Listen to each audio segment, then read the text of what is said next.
مولائے متقیاں کی حدیث ہے کہ پیغمبر اسلام روزانہ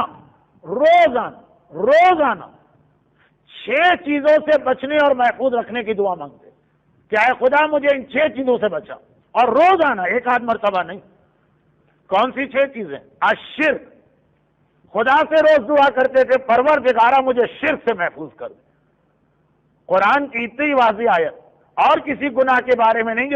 جو شرک کے بارے میں، کہ اللہ ایک شرک کا گناہ معاف نہیں کرے گا، باقی ہر گناہ معاف ہو سکتا۔ روز پیغمبر دعا مانگتے ہیں۔ وہ شک، اور دوسرا شک کی خرابی،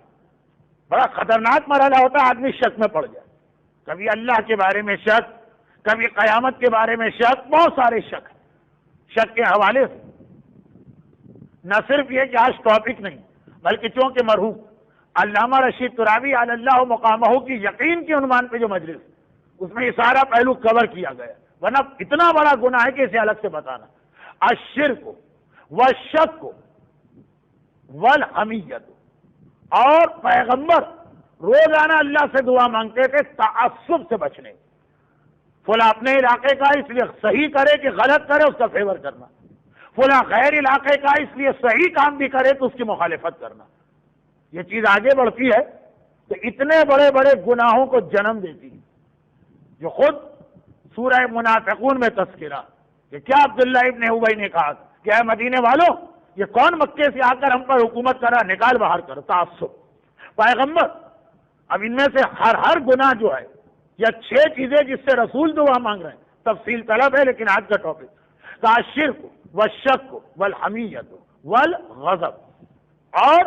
غیظ و غضب میں آنا، ذرا سی بات پہ آگ بگولا ہو جانا، غیر حق بات پہ غصہ کرنا، والبغی، اور ظلم، والحسد۔ روزانہ اللہ کا رسول، ہمارے ہاں تو 4 خلق عام طور پہ کسی کی میت پہ پڑھے جاتے ہیں یا فاتحہ کے موقع پہ، پیغمبر ہر مرتبہ دیکھیں 4 قول میں یہ پیغام ہے کہ دوسرا حسد کرے تو اے اللہ ہمیں بچا لے، اور پیغمبر دعا مانگ رہے ہیں خداوندہ مجھے اس خرابی سے بچا کہ کبھی میرے دل میں شرک آ جائے، کبھی میرے دل میں شک آ جائے، کبھی میرے پاس تعصب آ جائے، کبھی میرے پاس غضب آ جائے، کبھی میرے پاس ظلم آ جائے، اور کبھی میرے دل میں کسی کے خلاف حسد پیدا ہو۔ اتنا بڑا گناہ کہ اس کائنات کا عظیم ترین معصوم، تمام معصومین کا سید و سردار ہمارے ذہنوں کو جھنجھوڑ رہا۔ برحمتک یا ارحم الراحمین، وصلی اللہ علی محمد وآلہ